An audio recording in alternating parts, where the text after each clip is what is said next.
Yesterday, the Seoul High Court ruled the dismissal of injunction request regarding the dismissal of the breakaway side pastors. Here is the picture of the sentencing. So all of the appeals made by the breakaway side pastors have been dismissed. In September 2023, the Seoul Southern Presbytery decided on the dismissal and removal from office of the breakaway side pastors. And this involves a total of 16 individuals, including Philip Lee, and they filed an injunction request to suspend the effectiveness of the decision. But it was dismissed yesterday by the Seoul Southern, or it was dismissed at the time by the Seoul Southern District Court, and their subsequent appeal to the High Court was also dismissed yesterday. This is important because this decision is hard. It is hard to be reversed, and by this decision, they are most likely completely unable to re-enter church grounds. Second, when we look at the claims by the plaintiffs, who are the breakaway side pastors, we'll also look at the court's judgment. Their first claim, the claim by the breakaway side pastors, was that the church's disciplinary actions against Kyung Kim and Nathaniel Kim are invalid since the law committee was formed illegally.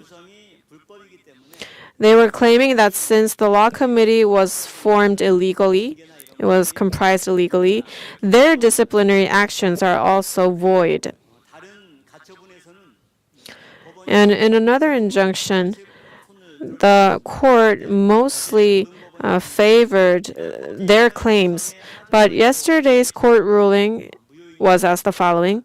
While there was a flaw in the committee's composition, however, the denomination's General Assembly ratified the disciplinary decisions and confirmed their validity.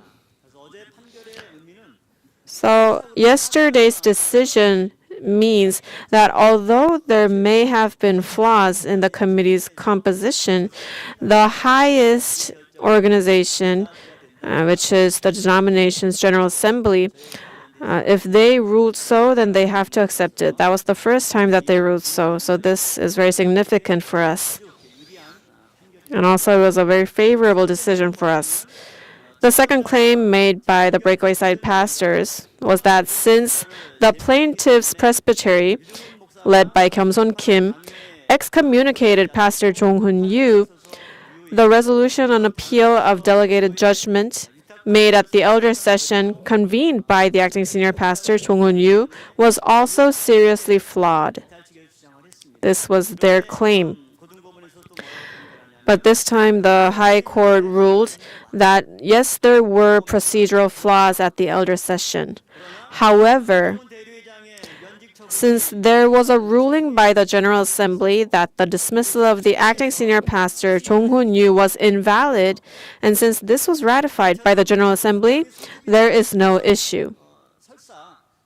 So although when convening the elder session, there were bits of procedural flaws, all of this was ratified by the General Assembly, then they must accept it. That is the procedure within a religious institution. Their third claim was that the plaintiffs' defense rights were severely infringed due to obstruction preventing their attendance at the Seoul Southern Presbytery trial. So their decision to dismiss the breakaway side pastors is invalid. However, the court ruled that there was sufficient defense rights, they were ensured, and no procedural flaws were found in the judicial process. So the High Court ruled against all of the appeals that the breakaway side pastors made. The key grounds for the court's decision: first, the denomination's General Assembly oversees all affiliated churches and governing bodies, holding the authority to resolve disputes and interpret the denominational constitution. Unless exceptional circumstances arise, the judiciary must respect the General Assembly's decisions. Even the court says that they respect the General Assembly's decisions. And secondly, subordinate organizations within the denomination have autonomy but are subject to limitations. Unresolved internal disputes must accept these limitations. This means that since the General Assembly is the highest institution, it's the highest body, so the affiliate churches and all others who belong to the General Assembly are limited by the General Assembly. And if there are disputes that cannot be resolved, then they must accept those limitations. They cannot ignore the General Assembly's decisions. So the significance of this ruling is that the organizations that are subordinate to the General Assembly must submit to the General Assembly's decisions since they are of the highest authority. So even if there are little bits of flaws in terms of procedure, if the General Assembly has decided that it is valid, then the subordinate organizations must accept the results. Fourth, what are the implications of yesterday's decision? Even if procedural flaws existed in convening the elder session, decisions remain valid since a majority attended and participated in decision-making. The procedural flaws are not significant enough to nullify decisions. So this was from yesterday's ruling. But in the previous rulings, there were decisions that were invalidated solely based on procedural flaws in convening. But in yesterday's High Court ruling, they said they cannot judge based on those procedural flaws. And even if there were flaws, since the majority attended and participated in the decision-making, it cannot nullify the decision. So they suggested a new standard of decision. So this serves as important grounds for being able to even reverse the ones that we have lost in the past, the trials. Second, even if the decision made by the church disciplinary committee is invalid due to procedural flaws, the General Assembly can take direct action to discipline a member of the congregation or pastor, or acknowledge the validity of the discipline imposed by the church. And in either case, the disciplinary action can become effective. So from now on, within this conflict with the breakaway side and the problems that we're facing, the presbytery and the General Assembly will intervene and make judgments.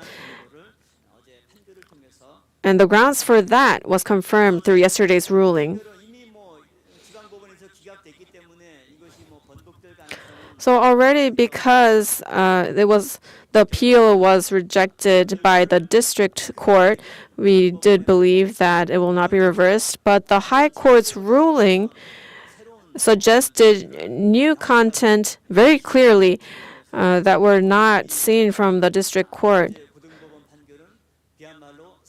So somebody even said that yesterday's ruling at the High Court was so gratifying, like a soda.